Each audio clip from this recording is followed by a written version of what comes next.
How to change a Spotify playlist picture on your Spotify mobile application. This tutorial will use Android. You can always follow the same step on any OS supported by Spotify. Before we start this proper tutorial, please make sure that you hit that subscribe button and ring that bell. Okay, here we go. First off, just open your Spotify mobile application from your phone, and then from the dashboard, click your library on the bottom right.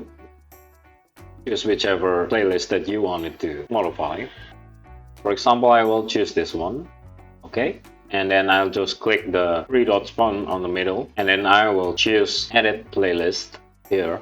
Okay, choose change image, click on anywhere on the image. You can choose to pictures from your camera or choose photo from your gallery. I'll choose the later option.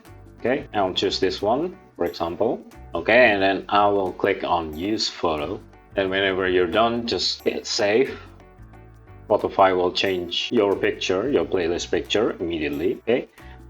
And that's pretty much how you change your playlist picture on Spotify mobile application. If you find this tutorial to be helpful and you wanted to see more, please make sure that you hit that subscribe, like and comment down to our channel. If you have any suggestions or any topics that you want us at Simply How to cover, also do not hesitate to put it on the comment section down below. And that's pretty much the whole tutorial. I hope it helps. Cheers, and until the next tutorial, YouTube. Bye!